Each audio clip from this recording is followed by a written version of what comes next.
As the tortoise scuttles off, life again returns to normal for the owl family.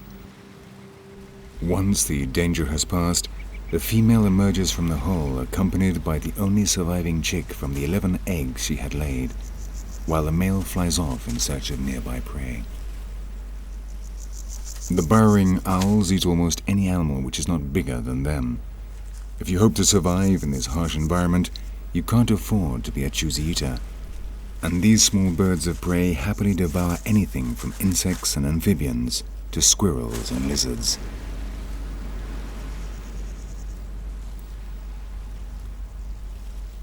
On this occasion, it is a mouse that has fallen into his claws. The male breaks its neck with his beak and then carries it back to the hole where the female tears it apart and prepares it. But the chick, which has already developed feathers, becomes impatient and decides to take the largest part of the booty into the safety of the nest to devour it in peace.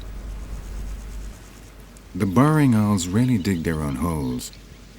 Generally, they use the tunnels made by another inhabitant of these wide plains, an ancient animal which in the early morning retires underground.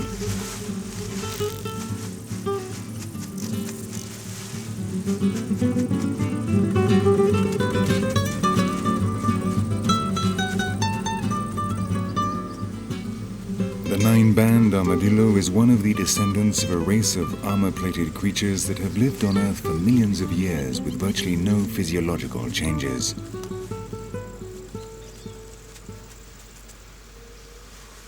The armor from which their name comes protects them against enemies and allows them to make their way through the undergrowth, but it presents a distinct disadvantage during the hot hours in the plains.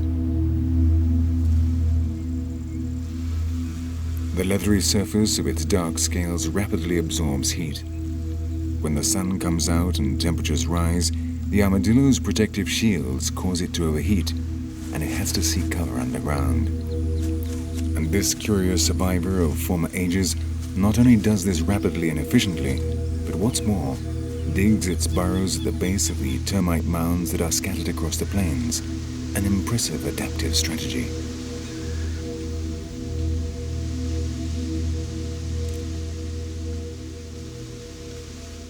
These structures offer the armadillo two great advantages. On the one hand, they have a sophisticated ventilation system, and on the other hand, they are full of termites. The lodger thus has an air-conditioned room and a larder full of food.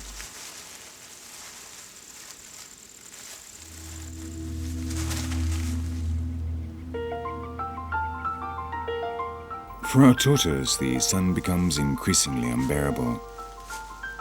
Its reptile physiology will help it to bear the heat, but she is disorientated in this dry, suffocating world. Finally, a breeze carries across the smell of water and indicates which way she should proceed.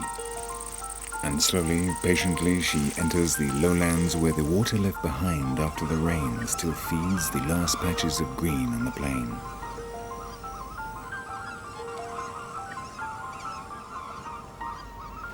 Swamps and low-lying areas still hold water until well into the dry season.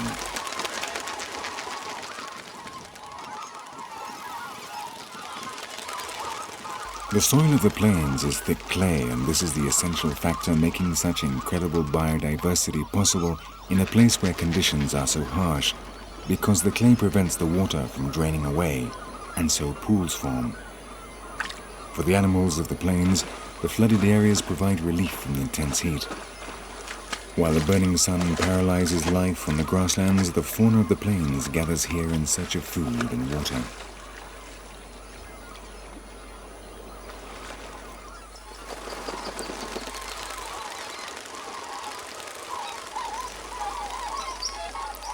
During the day, thousands of birds come here to feed.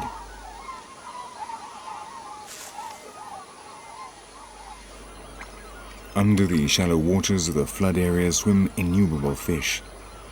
As the dry season advances, the patches of water become increasingly smaller and the fish progressively concentrate, making them easier to catch. And so the pool is crowded with fishers.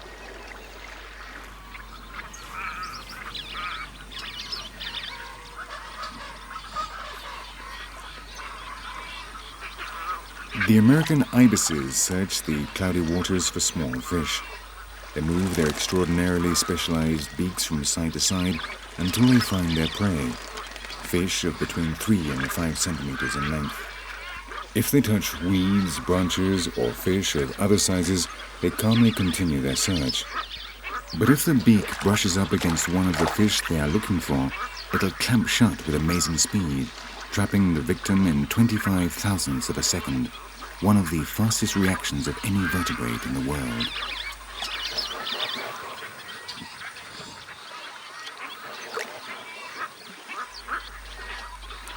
Scarlet ibises, spoonbills, ducks and egrets, American ibises, each one uses a different technique, hunts different prey, and has a different shaped tool, the beak. It is a mass gathering of specialists with jaws adapted to a specific type of prey and so reducing competition among species.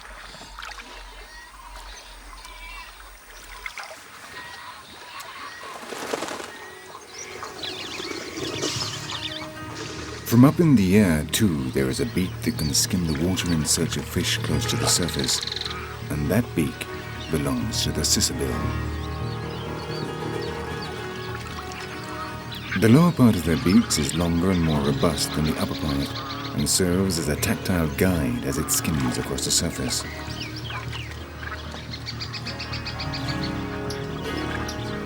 Like the ibises, the cicabills are selective and only close their beaks if they touch a fish of the right size. Even so, it is a risky fishing technique because on occasions the obstacles they come across turn out to be spectacled caimans.